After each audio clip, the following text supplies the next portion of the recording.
ಮಂತ್ರಿಗಳಾಗಬೇಕು ಅದರ ಬಗ್ಗೆ ಲಾಬಿ ಶುರುವಾಗಿದೆ. ಇನ್ನು DCM ಯಾರಾಗಬೇಕು, ವಿಪರೀತ ಪೈಪೋಟಿ ಇದೆ, ಸಾಮಾನ್ಯ ಸಂಗತಿ ಅಲ್ಲ. ಜೊತೆಗೆ ಸಿದ್ದರಾಮಯ್ಯನವರ ಪಾತ್ರವೂ ಕೂಡ ಇದರಲ್ಲಿ ಇದ್ದೇ ಇರುತ್ತೆ. 16 ಜನ ಈಗಾಗಲೇ ಕಸರತ್ತನ್ನು ಮಾಡ್ತಾ ಇದ್ದಾರೆ. 16 ಜನ ಎಲ್ಲೋ ಒಂದು ಕಡೆಗೆ ಇರುವಂಥ ಜನರಲ್ಲಿ 16 ಜನರಿಗೆ ಶಾಕ್ ಕಾದಿದೆ ಅನ್ನುವಂಥ ಮಾತುಗಳು ಕೂಡ ಕೇಳಿ ಬರ್ತಾ ಇವೆ. ಇನ್ನು 13 ಜನರನ್ನು ಮುಂದುವರಿಸ್ತಾರೆ ಅನ್ನುವಂಥ ಮಾತುಗಳು ಕೂಡ ಇವೆ.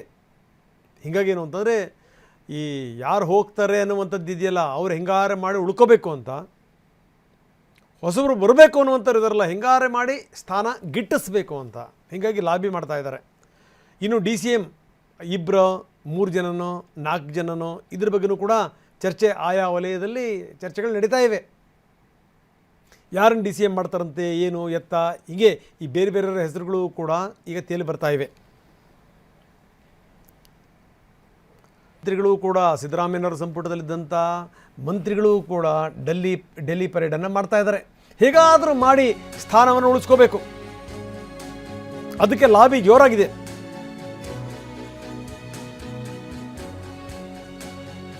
ಡೆಲ್ಲಿಗೆ ಫ್ಲೈಟ್ ಹತ್ತಿದ್ದಾರೆ ಘಟಾನುಘಟಿ ಶಾಸಕರು.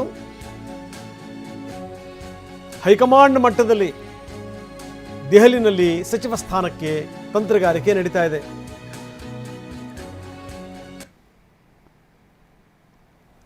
ಪರಮೇಶ್ವರ್ ಇದ್ದಾರೆ, MB ಪಾಟೀಲ್ ಇದ್ದಾರೆ.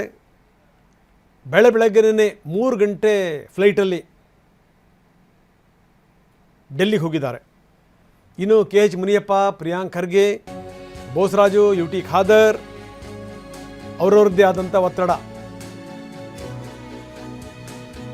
ಇನ್ನು ಕೆಲವರು ಹೊಸಬರು ಕೂಡ ಟ್ರೈ ಮಾಡ್ತಾ ಇದ್ದಾರೆ. ಎಕ್ಸಾಂಪಲ್ ಶ್ರೀನಿವಾಸ್ ಮಾನೆ, ಯಾಸೀರ್ ಅಹಮದ್ ಖಾನ್. ಇನ್ನು ರಿಜ್ವಾನ್ ಅರ್ಷದ್ಗೆ ಈ ಬಾರಿ ಅದೃಷ್ಟ ಖುಲಾಯಿಸಬಹುದು ಅನ್ನುವಂಥ ಮಾತುಗಳಿವೆ. ಶರತ್ ಬಚ್ಚೇಗೌಡ, KY ನಂಜೇಗೌಡ ಮಾಲೂರು ಶಾಸಕರು, KM ಶಿವಲಿಂಗೇಗೌಡ ಅರಸೀಕೆರೆ ಶಾಸಕರು, ಬಸನಗೌಡ ತುರುವಿನಾಳ್, AR ಕೃಷ್ಣಮೂರ್ತಿ, ಸಲೀಂ ಅಹಮದ್, ಅನಿಲ್ ಕುಮಾರ್, ವಿಧಾನ ಪರಿಷತ್ ಸದಸ್ಯ ಪುಟ್ಟಣ್ಣ, ಹೀಗೆ ಸಾಕಷ್ಟು ಜನ ಪ್ರಯತ್ನ ಮಾಡ್ತಾ ಇದ್ದಾರೆ. ದೆಹಲಿಗೂ ಕೂಡ ಹೋಗಿದ್ದಾರೆ.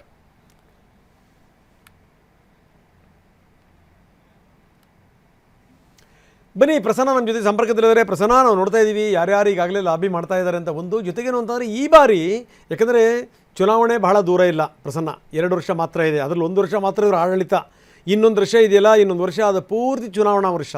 ಹೀಗಾಗಿ ಏನು ಅಂದರೆ ಒಂದು ಯಂಗ್ ಆ್ಯಂಡ್ ಎನರ್ಜೆಟಿಕ್ ಟೀಮ್ ಬೇಕು, ತುಂಬ ಅನುಭವಿಗಳ ಟೀಮ್ ಬೇಕು. ವೆರಿ ಇಂಪಾರ್ಟೆಂಟ್ಲಿ ಏನಪ್ಪ ಅಂತಂದರೆ ಎಲ್ಲರ ಜೊತೆ ಬ್ಲೆಂಡ್ ಆಗಬೇಕು. ಸಮಸ್ಯೆ ಬಂದಿರುವಂಥದ್ದು ಏನು ಅಂತಂದರೆ ಒಬ್ರನ್ನ ಕಂಡ್ರೆ ಒಬ್ರಿಗೆ ಆಗಲ್ಲ. ಎಷ್ಟು ಜನ ಶಾಸಕರುಗಳು ಮಂತ್ರಿಗಳ ಬಗ್ಗೆನೇ ಇಲ್ಲ ಸಲದ ಆರೋಪ ಮಾಡಿದ್ದನ್ನು ಕೂಡ ನಾವು ನೋಡಿದ್ದೀವಿ. ನಮ್ಮನ್ನು ಕಂಡ್ರೆ ಮಾತಾಡ್ಸಲ್ರಿ, ನಮ್ಮ ಫೋನೇ ರಿಸೀವ್ ಮಾಡಲ್ರಿ, ನಾವು ಹೆಂಗೆ ಕೆಲಸ ಮಾಡಬೇಕು ಅಂತ ಕೇಳಿದ್ದು ಕೂಡ ಇದೆ. ಹೀಗೆಲ್ಲ ಆಗಬಾರ್ದು. ಹೀಗಾಗಿ ಏನು ಅಂತಂತಂದರೆ ಕೆಲವ್ರನ್ನ ಅನಿವಾರ್ಯವಾಗಿ ಬಿಡಬೇಕಾಗತ್ತೆ, ಕೆಲವ್ರನ್ನ ಒಳಗಡೆಗೆ ತಗೋಬೇಕಾಗತ್ತೆ. ಯಾರ್ಯಾರಿಗೆ ಅದೃಷ್ಟ ಕಾದಿದೆ, ಯಾರ್ಯಾರು ಯಾವ್ಯಾವ ಮಟ್ಟದಲ್ಲಿ ಲಾಬಿ ಮಾಡ್ತಾ ಇದ್ದಾರೆ, ಕೆಲವರು ಹಿರಿಯರನ್ನೇ ಬಿಟ್ಟುಬಿಡ್ತಾರೆ ಕೆಲವ್ರನ್ನ ಅನ್ನುವಂಥ ಮಾತುಗಳು ಕೂಡ ಕೇಳಿ ಬರ್ತಾ ಇವೆ. ಏನಂತೀರಿ? ಹೌದು ರಂಗನಾಥ್, DK ಶಿವಕುಮಾರ್ ಅವರು ಇಷ್ಟು ದಿನಗಳ ಕಾಲ ನಡೆಸಿದಂತ ಪಾಲಿಟಿಕ್ಸ್ ಒಂದು ಹಂತದಲ್ಲಿ ಅವರು ಸಕ್ಸಸ್ ಆಗಿದ್ದಾರೆ. ಆದ್ರೆ ಇನ್ನು 2 ವರ್ಷಗಳ ಕಾಲ ಸಕ್ಸಸ್ ಆಗಬೇಕಾಗುತ್ತೆ. 28ರ ಚುನಾವಣೆಯನ್ನು ಕೂಡ ಗೆಲ್ಲಿಸ್ಕೊಂಡು ಬರಬೇಕಾಗುತ್ತೆ. ಅದಕ್ಕೆ ಒಂದು ಸರಿಯಾದಂತ ತಂಡವನ್ನ ಕಟ್ಕೊಂಡು ಹೋಗ್ಲಿಲ್ಲ ಅಂತಂದ್ರೆ ಅದು ಯಾವುದೇ ಕಾರಣಕ್ಕೂ ಕೂಡ ಮತ್ತೊಂದು ಯಶಸ್ವಿ ಮುಖ್ಯಮಂತ್ರಿಯಾಗಿ ಅವರು ಆಗೋದಕ್ಕೆ ಸಾಧ್ಯವಿಲ್ಲ. ಹೀಗಾಗಿ 2ರ ಮಿಶ್ರಣವನ್ನ ಮಾಡಿಕೊಂಡು ತಂಡವನ್ನ ಕಟ್ಟಬೇಕು ಅಂತ ಹೇಳಿ ಚಿಂತನೆಗಳನ್ನ ಮಾಡಿದಂತೆ ಕಾಣಿಸ್ತಾ ಇದೆ.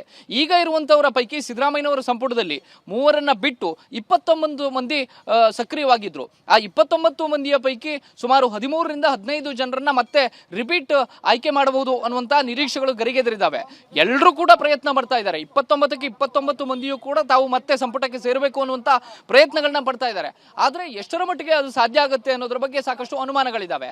ಹೈಕಮಾಂಡ್ ಈ ಮುಂಚೆ ಆಲೋಚನೆ ಮಾಡಿದ ಪ್ರಕಾರ ಒಂದು ಯಂಗ್ ಅಂಡ್ ಎನರ್ಜೆಟಿಕ್ ಹೊಸ ತಂಡವನ್ನ ಕಟ್ಟಬೇಕು, ಹೊಸ ಮುಖಗಳಿಗೆ ಅವಕಾಶವನ್ನ ಕೊಡಬೇಕು. 2ರಿಂದ 3 ಹೊಸಬರನ್ನ, ಅಂದ್ರೆ ಮೊಟ್ಟ ಮೊದಲ ಬಾರಿ ಆಯ್ಕೆಯಾದಂತಹ ಶಾಸಕರು ಇರುವಂತವರಿಗೂ ಕೂಡ ಒಂದು ಅವಕಾಶವನ್ನು ಕೊಡಬೇಕು, ಈ ರೀತಿಯ ಕ್ಯಾಲ್ಕುಲೇಷನ್ ಹಾಕೊಂಡಿತ್ತು. ಕೇರಳದಲ್ಲಿ ಈ ಫಾರ್ಮುಲಾವನ್ನ ಕಾಂಗ್ರೆಸ್ ಹೈಕಮಾಂಡ್ ವರ್ಕೌಟ್ ಮಾಡಿದೆ. ಅಂದ್ರೆ ಮೊದಲ ಬಾರಿ ಗೆದ್ದಂತವರಿಗೂ ಕೂಡ ಸಂಪುಟದಲ್ಲಿ ಒಂದು ಅವಕಾಶವನ್ನ ಕೊಡಲಾಗಿದೆ. ಈಗ ಡಿ ಕೆ ಶಿವಕುಮಾರ್ ಅವರ ಮೇಲೆ ಈಗ ಇರುವಂತಹ ನಿರೀಕ್ಷೆ ಹಳೆ ತಂಡವನ್ನ ಎಷ್ಟರ ಮಟ್ಟಿಗೆ ಉಳಿಸ್ಕೊಳ್ತಾರೆ ಮತ್ತು ಹೊಸಬರನ್ನ ಆಯ್ಕೆ ಮಾಡುವಂತಹ ಸಂದರ್ಭದಲ್ಲಿ ಯಾರನ್ನ ಆಯ್ಕೆ ಮಾಡ್ತಾರೆ ಅಂತ ಹೇಳಿ. ಬೇರೆ ಬೇರೆ ಚುನಾವಣೆಯ ದೃಷ್ಟಿಯಿಂದ, ಸ್ಥಳೀಯ ಸಂಸ್ಥೆಗಳ ಚುನಾವಣೆ, GBA ಚುನಾವಣೆ ಎಲ್ಲ ದೃಷ್ಟಿಯಿಂದಲೂ ಕೂಡ ಹಳಬರನ್ನ ಸಂಪೂರ್ಣವಾಗಿ ಕೈ ಬಿಡೋದಕ್ಕೆ ಸಾಧ್ಯವಿಲ್ಲ. ಜೊತೆಗೆ ಸರ್ಕಾರವನ್ನ ನಡೆಸಬೇಕು ಅಂದ್ರೆ ಅದಕ್ಕೊಂದು ಅನುಭವದ ಆಧಾರದ ಮೇಲೆ ಪಾಲಿಸಿಗಳನ್ನ ಮಾಡಬೇಕಾಗುತ್ತೆ, ನಿರ್ಧಾರಗಳನ್ನ ತೆಗೆದುಕೊಳ್ಬೇಕಾಗುತ್ತೆ.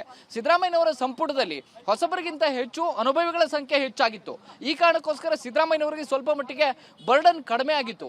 ಈಗ ಡಿ ಕೆ ಶಿವಕುಮಾರ್ ಅವರು ತೆಗೆದುಕೊಳ್ಳುವಂತಹ ನಿರ್ಧಾರ ಅದನ್ನ ಇನ್ನು 2 ವರ್ಷದ ಕಾಂಗ್ರೆಸ್ನ ರಾಜಕಾರಣವನ್ನ ನಿರ್ಧಾರ ಮಾಡುತ್ತೆ. ಮತ್ತು ಅಸಮಾಧಾನ ಆಗದೆ ಇರೋ ರೀತಿಯಲ್ಲಿ ಯಾರೆಲ್ಲ ಸಚಿವ ಸ್ಥಾನದ ಮೇಲೆ ಕಣ್ಣನ್ನು ನೆಟ್ಟಿದ್ದಾರೆ ಅವ್ರನ್ನ ಸಮಾಧಾನ ಪಡಿಸಿಕೊಂಡು ಆಯ್ಕೆ ಮಾಡುವಂತಹ ಜವಾಬ್ದಾರಿ ಕೂಡ ಇದೆ. ಈಗ ಕಳೆದ 3 ವರ್ಷಗಳಿಂದ ಯಾರು ಸಚಿವ ಸ್ಥಾನವನ್ನ ಗಿಟ್ಟಿಸಿಕೊಂಡು ಅಧಿಕಾರವನ್ನು ಅನುಭವಿಸಿದ್ದಾರೆ ಅದರಲ್ಲಿ ಅರ್ಧಕ್ಕಿಂತ ಹೆಚ್ಚು ಜನರಿಗೆ ಅವಕಾಶವನ್ನ ನೀಡದೇ ಇರುವಂತಹ ಸಾಧ್ಯತೆ ಹೆಚ್ಚಾಗಿದೆ. ಸುಮಾರು 13 ರಿಂದ 15 ಮಂದಿ ಮಾತ್ರ ಹಳಬರನ್ನ ಕ್ಯಾಬಿನೆಟ್ ನಲ್ಲಿ ಇಟ್ಕೊಂಡು ಇನ್ನುಳಿದಂತವ್ರನ್ನ ಹೊಸಬರನ್ನ ಸೇರಿಸ್ಕೋಬೇಕು ಅನ್ನುವಂತ ಆಲೋಚನೆಗಳ ಬಗ್ಗೆ ದೊಡ್ಡ ಮಟ್ಟಿಗಿನ ಚರ್ಚೆ ನಡೀತಾ ಇದೆ. ಚರ್ಚೆ ಅನ್ನೋದಕ್ಕಿಂತ ಹೆಚ್ಚಾಗಿ ದೆಹಲಿ ಮಟ್ಟದಲ್ಲಿ ಪ್ರಯತ್ನಗಳನ್ನ ಎಲ್ಲ ನಾಯಕರು ಕೂಡ ಪ್ರಾರಂಭವನ್ನ ಮಾಡಿದ್ದಾರೆ. ಸಚಿವ ಸಂಪುಟದಲ್ಲಿ ಇದ್ದಂತ ನಾಯಕರು ಕೂಡ ದೆಹಲಿ ಕಡೆ ಪ್ರಯಾಣ ಬೆಳೆಸಿದ್ದಾರೆ. ಮತ್ತೆ ಸಂಪುಟಕ್ಕೆ ಸೇರ್ಬೇಕು ಅನ್ನುವಂಥವ್ರು ಕೂಡ ದೆಹಲಿ ಕಡೆ ಮುಖ ಮಾಡಿದ್ದಾರೆ. ಇದೆಲ್ಲವನ್ನ ಗಮನಿಸಿದ್ರೆ ಮತ್ತೊಂದು ಹೊಸ ಕುತೂಹಲ ಗರಿಗೆದರುವಂತೆ ಕಾಣಿಸ್ತಾ ಇದೆ. ನೀವು ಹಾಗೆ ಸಂಪರ್ಕದಲ್ಲಿ ಇನ್ನಷ್ಟು ನಾನು ಮಾತಾಡ್ತೀನಿ.